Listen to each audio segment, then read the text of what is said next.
আজকের গল্পের নাম হচ্ছে নীলকুঠির পেত্নী। সালটা ছিল 1820 সালের বাংলায়। নদিয়া জেলায় এক প্রান্তে ছিল এক পরিত্যক্ত নীলকুঠির, যেখানে একসময় ইংরেজ সাহেবরা নীল চাষ করত।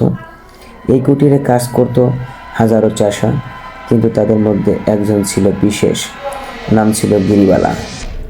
গিরিবালা ছিল অসম্ভব সুন্দরী, সাহসী আর প্রতিবাদী মেয়ে। সে একদিন সাহেবদের অন্যায়ের প্রতিবাদ করেছিল। তাতে ক্ষিপ্ত হয়ে সাহেবরা এক রাতে তাকে ধরে নেয় এবং নীলকুঠির বেসমেন্টে বন্দি করে রাখে।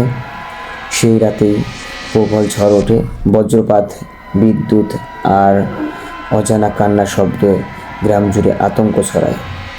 পরের দিন সকালে দরজা খোলা পাওয়া যায়, কিন্তু গিরিবালার কোনো খোঁজ মেলে না।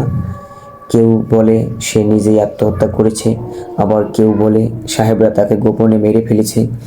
কিন্তু এ ঘটনা সবাইকে আতঙ্কে রাখে।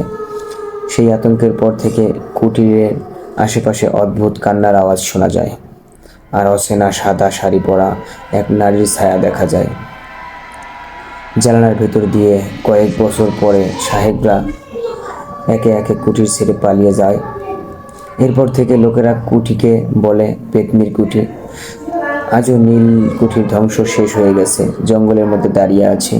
সন্ধ্যার পর কেউ ভুলেও ওদিকে যায় না, কেউ গেলে আর ফিরে আসে না। ধন্যবাদ সবাইকে। সবাই আমার গল্পটাকে শেয়ার করবেন এবং লাইক, কমেন্ট, সাবস্ক্রাইব করবেন।